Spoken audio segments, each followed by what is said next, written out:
El plan de romper un florero y armar un tierrero para luego dar el grito de la independencia había sido todo un éxito.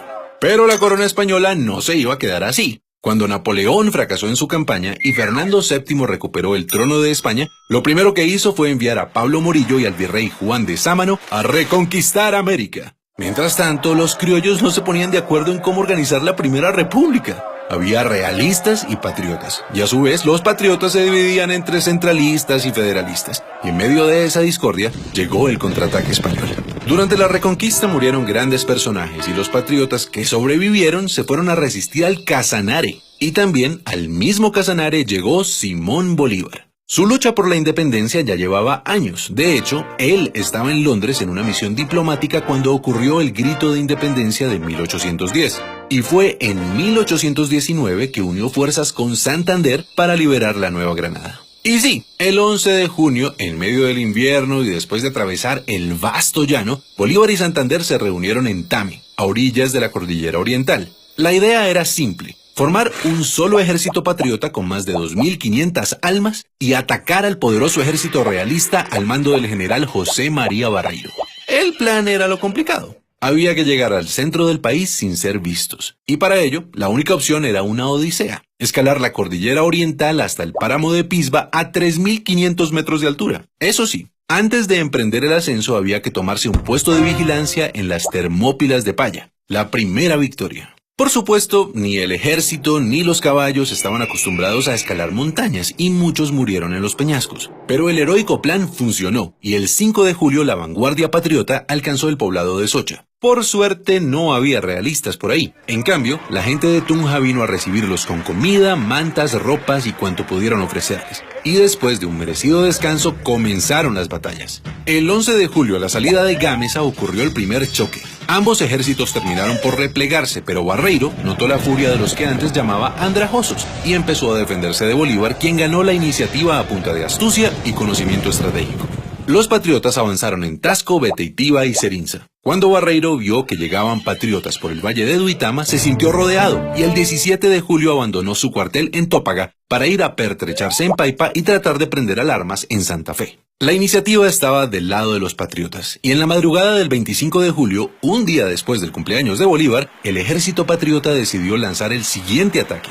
Sin embargo, cruzar el río Sogamoso en invierno no era fácil, y eso le dio tiempo a Barreiro de ubicar sus tropas en los terrenos más altos, los cerros del Picacho y el Cangrejo, desde donde se domina todo el pantano de Vargas. Los patriotas quedaron en desventaja entre el río y el ejército realista que los esperaba. Era una guerra a muerte. El combate del pantano empezó a las 10 de la mañana y fue el más sangriento. La infantería patriota con Santander al mando trató de tomarse el cerro del Picacho 4 veces, pero siempre debía retroceder hasta la quebrada de Varguitas.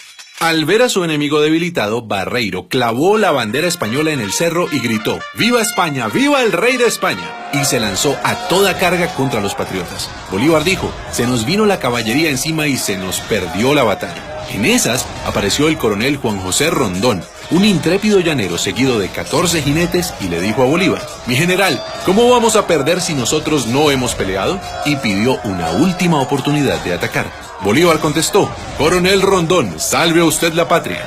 Al oír eso, Rondón y sus hombres se transformaron en centauros y se lanzaron contra el escuadrón realista. Y esos 14 jinetes cambiaron el rumbo de la batalla decisiva en la campaña libertadora. Barreiro comprendió que estaba en desventaja y comenzó a retroceder por Sogamoso hacia Santa Fe. Pero Bolívar sabía que los realistas querían unir fuerzas con el virrey Sámano, así que en medio de la noche, sin prender ni una lumbre, partió hacia Tunja con la intención de cortarles el paso. Y llegó la mañana del 7 de agosto de 1819. Desde el Alto de San Lázaro, en Tunja, Bolívar y el jefe del Estado Mayor habían observado los movimientos del ejército realista. Bolívar se adelantó hasta el puente de Boyacá. Gracias a eso logró ubicarse mejor y esta vez dividió en dos a los realistas, que habían dejado una brecha entre el grueso del ejército y la vanguardia. A las 2 de la tarde, el desprevenido jefe de la vanguardia realista pensó que era un buen momento para almorzar, cuando por su espalda vio llegar a los primeros jinetes patriotas. Al principio creyó que era solo un puñado y quiso perseguirlos, pero pronto quedó asombrado. Entre la niebla vio aparecer la tropa patriota en formación de combate. Durante la batalla, Bolívar se ubicó en lo alto, en la casa de teja, para controlar los movimientos desde ahí, A las 3 de la tarde la pelea era intensa, pero los patriotas estaban comunicados entre sí, mientras que los realistas seguían divididos. El general Santander hizo retroceder a la vanguardia realista hasta el otro lado del puente de Boyacá, donde los patriotas los esperaban. Y aunque el grueso del ejército de Barreiro atacó, otra vez Rondón y sus lanceros embistieron sin miedo, de frente y por el centro. La victoria fue rápida y contundente. Barreiro fue arrestado y el ejército realista se dio por vencido. Así, a las 4 de la tarde del 7 de agosto de 1819 terminó la batalla, y con ella una travesía que abrió las puertas a la independencia de todo un continente. Celebremos la batalla de Boyacá recordando a todos aquellos hombres y mujeres que lucharon por nuestra libertad.